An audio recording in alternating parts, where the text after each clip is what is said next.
Today I'll be explaining some basic things you need to know on how to embed, that is, put this drum kit into your virtual DJ software for better efficiency, and as well as how you can go about it instead of buying appliances and attaching to your DJ equipment.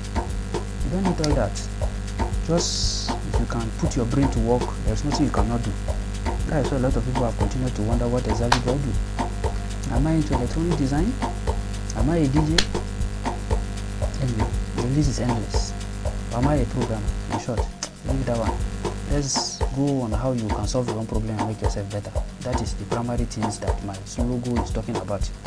So on your virtual DJ environment, as it is playing this way, all you need to do is you go to this folder called Documents. Inside the folder Documents, you access this folder called Virtual DJ. Inside this Virtual DJ folder, there is a folder called Sampler. You open it. Inside the sampler, you first look for the sample of the drum, the sounds that you want. Then you come to this folder called Videos. When you open it, you will see a couple of samples I have introduced into this folder. Let me play them. I'm going to select them and play. Let me play some so that you hear it for yourself. Just be observant. You'll be hearing the sound one after the other. You're hearing it, so you can clearly see them. I'm playing them using the normal Windows. So let me stop it. So from what you can clearly see, these are the sample of the sounds I'm using. So you can get anyone that you want. If it is maybe your own tune, maybe DJ so person or so person or whatsoever you can think of. Look at them. They need to be in this WAV format.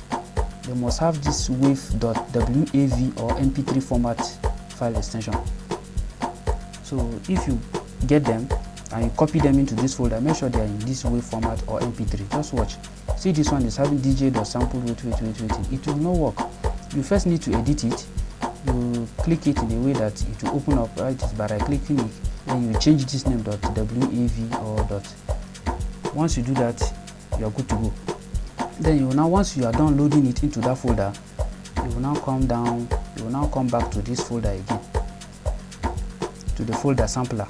You will see this file by name video and scratch .xml. This XML is a file extension. If you understand what object-oriented programming is talking about, so we talk about XML, TXT, and a host of other things. But .html, this one is XML, so it is in XML format. You right-click it and edit it. Once you open it, so from the file you are seeing here, I'm sure if you are new to programming or web development, it might look strange, but don't worry, there's nothing to scare here. From the first line we are seeing here, let me highlight it. You will see a question mark at the beginning, .xml, then version 1.0, encoding UTF file 8 with a question mark, and it closes. Forget about that one, you have no business with this one. This is sampler.bank. This is a tag. I've talked about tags before. So this is a simple tag that carries information. This is an object that stores your information. Then you will now come to the next line. You will see this sample. It's talking about the sample. Then you will now see part. Just like the normal English, you understand part. As I've talked about, that objects have attributes. So this is the attribute. This is the attribute, that is characteristics that you want to store the information you want to store into this file. So this part is talking about the direction. That is the folder in which is pointing to a direction. Then what direction, what folder are we pointing to? We are pointing to, you see this video. That is the video, that initial folder that we saw. This folder, this very folder you saw here, is what this is talking about. The spelling must be correct. If it starts with capital letter, this one will start with capital letter too. Then the next thing that follows is this R. Then scratch waiting .vdj sample waiting. All this information are in quotation mark. You have to make sure that they are called arguments in programming, so they are in quotation mark. So this is the file name of the sound that you want. Look at another one we have here, laser.sample. You can see .mp3. So this is a file name. Then this next thing we are seeing here, we are talking about the column. That means on the virtual DJ application, this very part I'm showing you with my cursor. Look at them. They are in columns and rows. So that column and rows you are seeing there is making reference to these individual columns you are seeing. So you now pick each of them, place them on individual column and rows. So the first one is talking about column 0. Look at it, column 0, row 0. The next one after it is column 1, row 0, continuously till you are done putting it. Look at the last one we have here. It's talking about ag agogo.gold 003 vil stb.wav. That is the file format. Then we now call to is found in column 7, row 1. So you can see you arrange them that way. You have to make sure they follow the particular columns and rows in orderly manner, so that as you are clicking it, as you are pressing it, you'll be getting different sound output.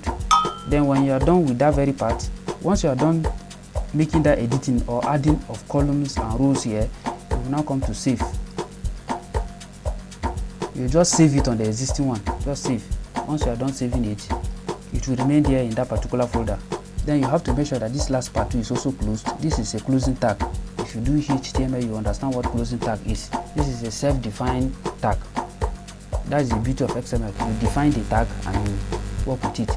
Then when you come down here, when you come to the Virtual DJ application, you will now see your settings. You go to your settings. There is what we call Virtual DJ mapping. This very customized mapping. This are the settings I have done for myself. You will now select any key that you want. I'm using button F5. You can see F5 play_tutor. So it's going to play the sound that is located on the fit position based on the rows and columns I've placed. Then why do we pick play_tutor? We pick play_tutor because we don't want it to just play, and if you press the button again, it shouldn't start from the beginning. So when you use play_, the reason why we have this tutor at the end is it means as many times as you press the F5 button, it's going to start playing that particular sound from the beginning. It will not just play it and stop. Let me press it so that you understand. Let me play it so that you understand what I'm talking about. Let me play it so that you understand what I'm talking about. Let me play it so that you understand what I'm talking about here. So let me press it. Let me press F5. You can clearly see.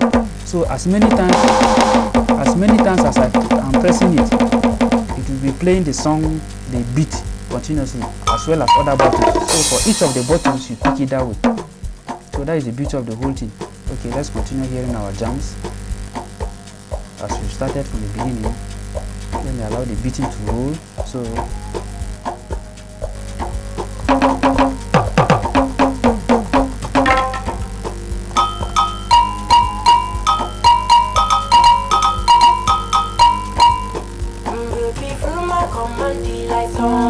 don't worry, you cannot be a zombie with me. Body. Zombie.